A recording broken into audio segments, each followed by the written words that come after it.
Hello friends. உங்கள் வீட்டில் இந்த செடி இருந்ததுன்னா இந்த சட்னி செஞ்சு பாருங்கள். இது என்ன செடி அப்படின்னு பார்த்தீங்கன்னா கற்பூரவள்ளி செடி தாங்க. கற்பூரவள்ளி செடியில் கற்பூரவள்ளி இலையெல்லாம் வச்சு நம்ம சட்னி செஞ்சு சாப்பிட்லாம்.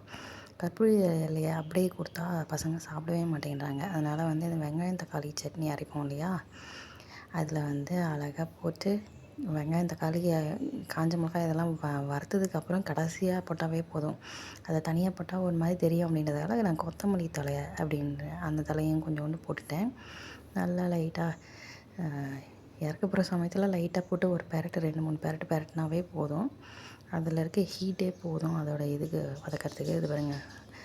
அதுக்கப்புறம் பார்த்திங்கன்னா ஆற வச்சு மிக்ஸி ஜாரில் போடணும். மிக்ஸி ஜாரில் போட்டு அரைச்சதுக்கப்புறம் தாளிப்பு போட்டுட்டு நல்லா கொஞ்சம் கெட்டியாகவே அரைங்க. அப்படியே இது மாதிரி தொக்கு மாதிரி, அப்போ தான் நல்லாயிருக்கும். அதுக்கப்புறம் பார்த்திங்கன்னா மார்னிங் ஃபுட்டு 2 தோசை, சட்னி, வெந்தய முளை கட்டினது, பச்சைப்பயிறு முளை கட்டினது. இதுதான் என்னோடய மார்னிங் டிஃபனு, பிரேக்ஃபாஸ்ட். அதுக்கப்புறம் பார்த்திங்கன்னா நேற்று வச்சுருந்த மீன் இருந்தது, அதை எடுத்து நாங்கள் ஃப்ரை பண்ணிட்டோம்.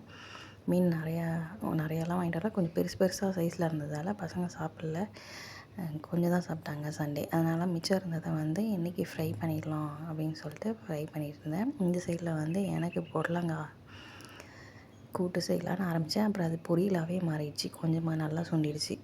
அதுக்கப்புறம் பார்த்திங்கன்னா பொடலங்காய், இந்த சைடில் பார்த்திங்கன்னா கேரட் உருளைக்கிழங்கு பொரியல், இது ஃபிஷ் ஃப்ரை. அதுக்கப்புறம் நேற்று வச்ச மீன் குழம்பு. இதுதான் எங்கள் ஃபுட்டு.